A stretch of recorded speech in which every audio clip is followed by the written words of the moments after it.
आइए दोस्तों, good afternoon. जानते हैं हिंदी के कुछ इम्पोर्टेंट क्वेश्चन आंसर। देखिए, पहला है अधजल गगरी छलकत जाए, कहावत का क्या अर्थ होता है? तो इसका अर्थ होता है अल्प ज्ञान पर इतराना। अधजल गगरी छलकत जाए मतलब थोड़ी सी ज्ञान हो जाए किसी व्यक्ति को तो उस पर उसे बहुत अभिमान हो जाए, यानी अल्प ज्ञान पर इतराना, थोड़े से ज्ञान पर इतराना, घमंड करना, अभिमान करना। मनोयोग शब्द किस संधि से बना हुआ है? तो इसका करेक्ट आंसर हो जाएगा विसर्ग संधि से बना हुआ है। विमुख का विलोम शब्द क्या है? आइए दोस्तों जानते हैं, इसका करेक्ट आंसर हो जाएगा उन्मुख।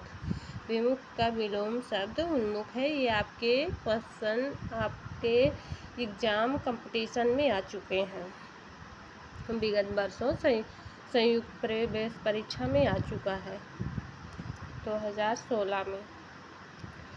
अर्थ की दृष्टि से क्या वाक्य के कितने भेद किए जाते हैं?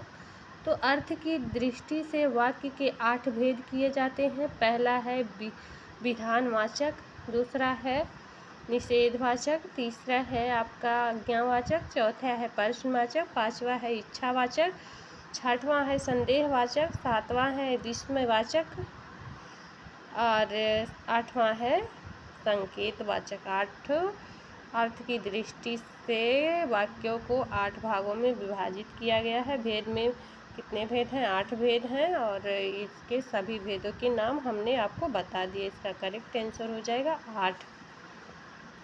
चंद्रमैली शब्द किस समास से बना हुआ है? तो बहुव्रीहि। चंद्र प्लस मैली शब्द बहुव्रीहि समास से बना हुआ है। इसका करेक्ट आंसर हो जाएगा बहुव्रीहि। द्वंद्व समास, द्वंद्व समास होता है जिसके सभी पद प्रधान होता है, वो द्वंद्व समास कहलाता है। द्वंद्व समास जिसके सभी पद प्रधान हो, द्वंद्व समास कहलाता है। आइए सर, क्वेश्चन आंसर हो जाएगा। कौन सा शब्द तत्पुरुष समास का उदाहरण है? तो खान पान तत्पुरुष समास का उदाहरण नहीं है। तो तत्पुरुष समास का उदाहरण कौन सा नहीं है? तो खान पान हो जाएगा। और लाए हैं आपके लिए कुछ क्वेश्चन आंसर है इसमें। ग्रंथ ग्रंथि शब्द युग्म का सही अर्थ है किताब सिख गुरु। ग्रंथ का अर्थ होता है किताब और ग्रंथि का अर्थ होता है सिख गुरु। तो इसका सही करेक्ट आंसर हो जाएगा किताब और सिख गुरु।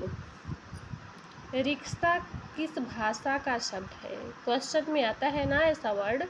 तो रिक्शा जापानी भाषा का शब्द है। इसका करेक्ट आंसर हो जाएगा जापानी भाषा। स्पर्श व्यंजन कौन सा है? तो स्पर्श व्यंजन 6 होते हैं। और कितने होते हैं? कौन सा है? तो 6 स्पर्श व्यंजन है। कार का प्रत्यय से निर्मित नहीं है, तो तच्छकार प्रत्यय से निर्मित नहीं है। का उच्चारण स्थान क्या होता है? तो का उच्चारण स्थान होता है कंठ। इसका करेक्ट आंसर हो जाएगा कंठ। का खा गाघा देखिए, जब हम लोग बोलते हैं तो हमारे कंठ से ही, मुख के कंठ से आवाज़ निकलता है का खा का घा अंगा, तो कंठ होगा सही आंसर। तरी का पर्यायवाची शब्द कौन सा है? तरी का पर्यायवाची शब्द होता है नौका। नौका करेक्ट आंसर हो जाएगा नौका, तरी का पर्यायवाची शब्द। ये सब क्वेश्चन पूछे गए, विगत वर्षों में आ चुके हैं, पूछे गए क्वेश्चन है सब कंपटीशन एग्जाम में। कंगाली में आटा गीला होने का मुहावरे का अर्थ क्या होगा? तो इसका करेक्ट आंसर होगा मुसीबत में ही मुसीबत आना, यानी कंगाली में आटा गीला हो गया, यानी वैसे तो नहीं है फिर भी दिक्कत हो गई, और पहले से जो दिक्कत कंगाली में आटा गीला होना यानी मुसीबत पर मुसीबत आ जाना।